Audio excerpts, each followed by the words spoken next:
이스라엘은 이제 말하기를 그들이 내가 어릴 때부터 여러 번 나를 괴롭혔도다. 그들이 내가 어릴 때부터 여러 번 나를 괴롭혔으나 나를 이기지 못하였도다. 밭가는 자들이 내 등을 갈아 그 고랑을 길게 지었도다.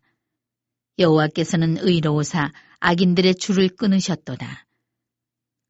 무릇 시온을 미워하는 자들은 수치를 당하여 물러갈지어다. 그들은 지붕의 풀과 같을지어다. 그것은 자라기 전에 마르는 것이라.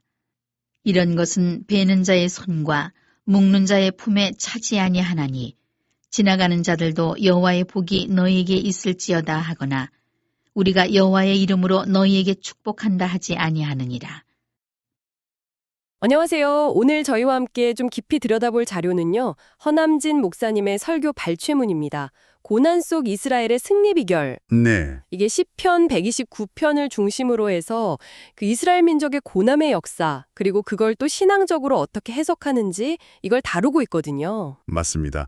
이게 특정 종교적 관점, 그러니까 기독교적인 시각에서 시편을 해석하고 그 이스라엘의 역사적 고난을 오늘날 신자들의 삶에 연결하려는 그런 메시지를 담고 있죠. 네. 특히 이 자료가 고난을 보는 시각이 상당히 독특하고 어쩌면 좀 도전적일 수도 있겠다 싶어요. 그렇죠. 고난과 승리에 대한 그 설교만의 해석이 분명히 드러납니다. 좋습니다. 그럼 이야기의 출발점인 시편 129편부터 한번 보죠. 이 시편이 이스라엘이 겪었던 고통을 정말 뭐랄까 처절하게 묘사하고 있잖아요. 네, 그렇죠. 특히 그 3절 밭 가는 자들이 내 등을 갈아 그 고량을 길게 지었도다. 이 구절이 정말 뇌리에 확 박히더라고요. 어우, 정말 강렬한 표현이죠. 등이 밭고랑처럼 패일 정도의 고통이라니. 상상하기가 좀 어려울 정도인데요. 네, 이게 이스라엘이 겪었던 극심한 억압, 착취, 그런 고통의 깊이를 아주 상징적으로 보여주는 구절입니다. 설교에서도 이 부분을 강조하죠. 네, 설교자는 이 구절을 통해서 이스라엘 역사가 사실상 다윗 시대를 빼면 거의 끊임없는 고난의 연속이었다, 이렇게 강조하더라고요. 출애굽 이후부터 계속해서 네, 광야 생활부터 시작해서 수많은 외침, 압제 속에서 얼마나 고통스러웠을지를 좀 생생하게 전달하려는 것 같아요. 그런데 그렇게 극심한 고통을 묘사하다가 바로 반전이 나오잖아요. 1절, 2절에 그들이 내가 어릴 때부터 여러 번 나를 괴롭혔으나 나를 이기지 못하였도다. 네, 바로 그 지점입니다. 이 부분은 어떻게 봐야 할까요? 고통받았는데 이기지 못했다. 이게 이 설교의 핵심 논리가 시작되는 부분인데요. 고난이 아무리 극심했어도 결과적으로 이스라엘은 망하지 않았다, 소멸되지 않았다는 그 결과에 딱 주목하는 거예요. 아, 결과에. 네, 그리고 그 이유를 바로 4절. 여호와께서는 의로우사 악인들의 줄을 끊으셨도다, 여기서 찾는 거죠. 그러니까 이스라엘의 생존 비결이 자기들 힘이 아니라 그렇죠. 전적으로 하나님의 의로운 개입, 보호하심 덕분이다, 이렇게 해석하는 겁니다. 고난의 현실은 인정하지만 그걸 결국 극복하게 만든 힘의 근원은 하나님께 있다, 이렇게 보는 거죠. 알겠습니다. 역사적 이스라엘의 경험을 하나님의 구원 역사라는 틀로 보는 거군요. 네, 맞습니다. 근데 이 설교는 여기서 멈추지 않고 이걸 현재의 신앙인들에게 바로 연결시키더라고요. 네, 그렇죠. 이른바 영적 이스라엘이라는 표현을 쓰면서요. 아, 영적 이스라엘? 네, 과거에 하나님이 이스라엘을 지키셨듯이 지금 이 설교를 듣는 당신, 그리고 모든 신앙인들을 하나님이 똑같이 보호하시고 그 대적들을 물리치실 거다, 이렇게 선언하는 거죠. 과거와 현재를 이렇게 직접적으로 연결하는 적용인데요. 이건 어떻게 이루어지는 걸까요? 이게 바로 그 신앙 공동체 안에서 성경 본문이 현재적인 의미를 가지게 되는 방식 중 하나예요. 고대 이스라엘과 하나님의 관계를 오늘날 신자와 하나님의 관계로 확장해서 적용하는 거죠. 그래서 현실의 어려움 앞에서도 네, 낭망하거나 걱정할 게 없다, 이렇게 단언하면서 그 유명한 구절 있잖아요. 빌립보서 4장 6절. 아무것도 염려하지 말고. 맞습니다. 아무것도 염려하지 말고 다만 모든 일에 기도와 간구로 너희 구할 것을 감사함으로 하나님께 아뢰라. 이 구절을 인용하는 거예요. 그러니까 고난 앞에서 염려 대신에 기도와 감사로 나아가라. 이런 권면이군요. 네, 적극적으로 하나님께 나아가라는 거죠. 기도와 감사로 나아가라. 근데 이게 현실의 무게가 너무 클 때는 좀 막연하게 들릴 수도 있을 것 같아요.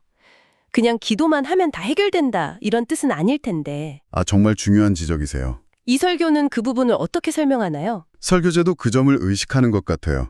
그래서 기도의 응답 방식에 대해서 좀 독특한 해석을 덧붙입니다. 응답 방식이요? 네. 하나님은 우리가 구하는 것 그대로 다 들어주시는 분이 아니라 우리에게 가장 좋은 것, 그리고 가장 필요한 것으로 응답하신다는 점을 강조해요. 아, 우리가 생각하는 최선과 하나님의 최선이 다를 수 있다. 그렇죠. 당장의 문제 해결이 우리 눈에는 제일 좋아 보일 수 있지만 더 큰 그림을 보시는 하나님의 관점에서는 어쩌면 다른 방식의 응답, 심지어는 고난이 지속되는 것조차 우리에게 최선일 수 있다는 그런 논리인 거죠. 와, 이게 다음 이야기로 넘어가는 발판이 되겠네요. 고난에 대한 재해석. 맞습니다. 바로 그 지점이에요. 여기서부터 이 설교의 논리가 정말 흥미로워지는데요. 고난이 단순히 피해야 할 악이나 하나님이 외면하신다는 증거가 아니라 오히려 우리에게 양약, 그러니까 몸에 이로운 약처럼 유익이 될 수 있다. 이런 주장이 나오더라고요. 네, 고난이 약이 될 수 있다. 이거 상당히 받아들이기 어려울 수도 있는 관점인데요. 그렇죠. 매우 파격적인 주장으로까지 이어집니다.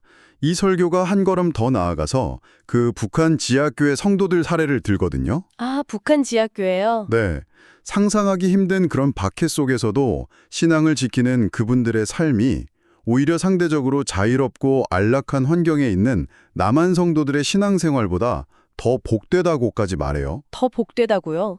그 근거가 뭔가요?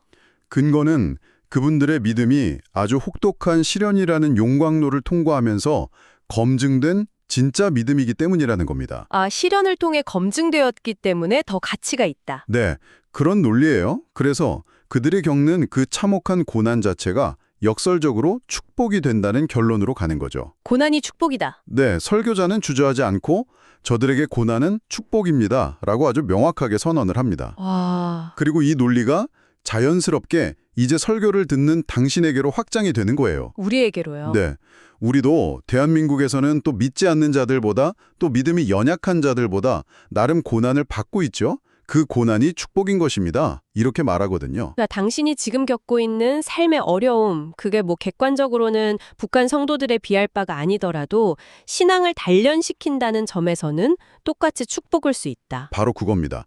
동일하게 축복으로 해석될 수 있다는 거죠.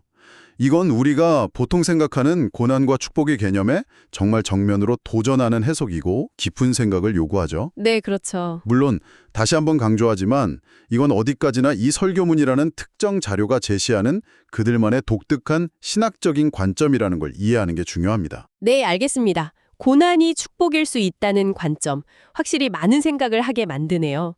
그렇다면 이런 관점 속에서 희망은 어디서 찾아야 할까요?